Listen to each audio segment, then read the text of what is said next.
The unicorn lived in a lilac wood, and she lived all alone. She was very old, though she did not know it, and she was no longer the careless color of sea foam, but rather the color of snow falling on a moonlit night. But her eyes were still clear and unwearied, and she still moved like a shadow on the sea. I knew I wanted to write a fairy tale.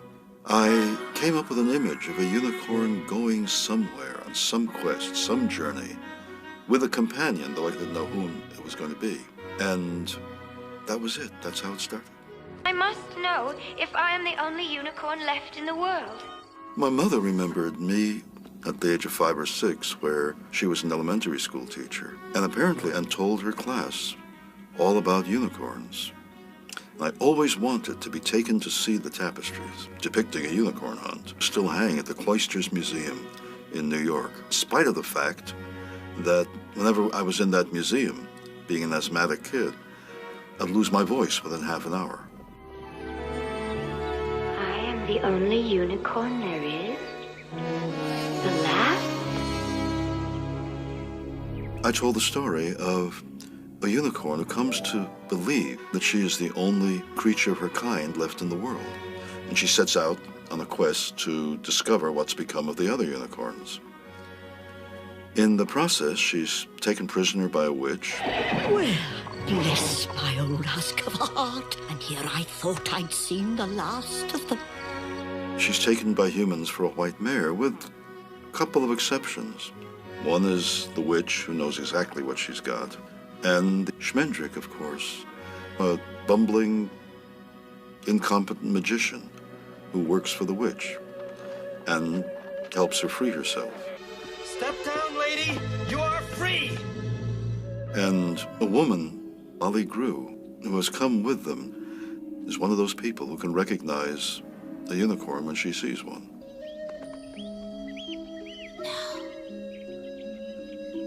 Can it truly be? When Molly Grew sees the unicorn for the first time and is first overwhelmed that this has finally happened, and then is furious and berates the unicorn for only coming to me now, when I am this.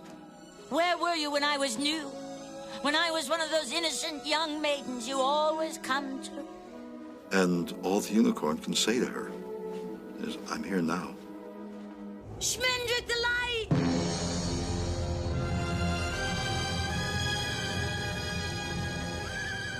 They set off on a journey to the castle of a legendary, undoubtedly evil king, because she's heard from a wandering butterfly a phrase about a red bull that pursued the unicorns. They passed down all the roads long ago, and the Red Bull ran close behind them and covered their footprints. When I was 17, one of my favorite cousins married a Spanish painter, and he gave me one of his own paintings, which depicts unicorns fighting bulls. And then one of them's a red bull.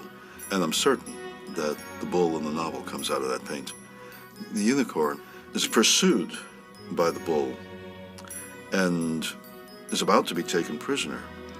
And the only thing the wizard can do, and it's far greater than anything he's ever achieved, is to transform her into a human being. What have you done to me? And the bull is associated with this king, King Haggard. So the logical thing is to go into Haggard's withered country and find out if he knows anything about where the unicorns might be. Where does King Haggard keep the Red Bull?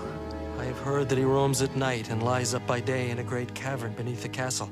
While the king almost recognizes what she is, even in that shape, he can't be sure.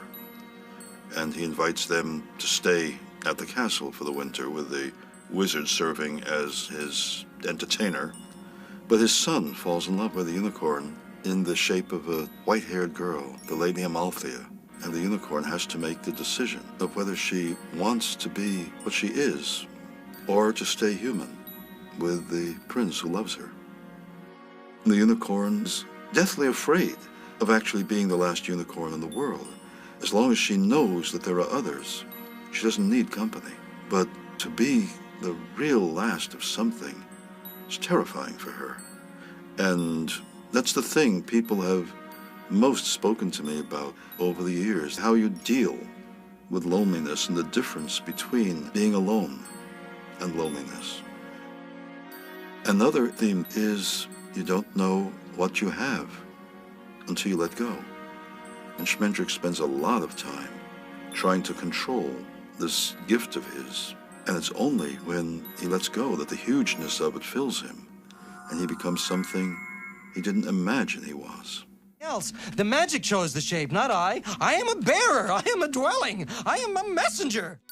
I always seem to be responding to something I don't see dead on exactly. There's something going on at the corner of my eye.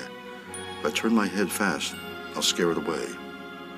But if I turn it very slowly, just a little bit, I might see that color, or that creature, or that thing that's going down, and I write what I see. And one of the things that runs through my work constantly is the fact that we don't have to see what we're looking at if we don't want to. And most of us don't. Illusions, deceptions, mirages. Your mommy Fortuna cannot truly change things. The summer of 1962, I got up to, I'd say about 85 pages in, and just dropped it. My first wife nudged me to go back to The Last Unicorn. I remember that as the book that was the least fun to write. I'd sensed that I had a good story, but I didn't know what to do with it. But I never expected it to stay around as long as it has, let alone to become a movie. What I never imagined was how many people would be introduced to the book through the movie.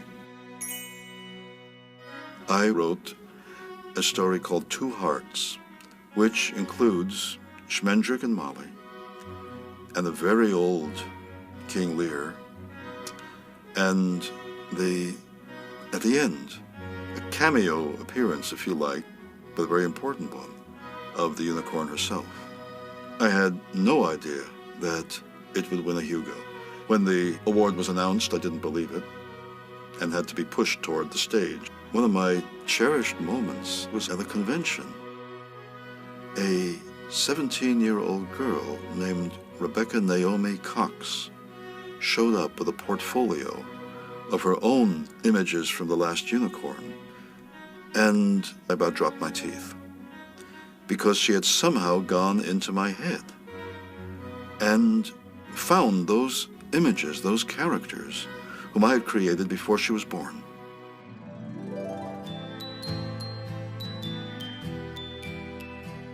You never know what's going to scare or exalt any member of the audience. You simply never know. And I'm very grateful for the things I learned, and even the crafts I learned because of The Last Unicorn.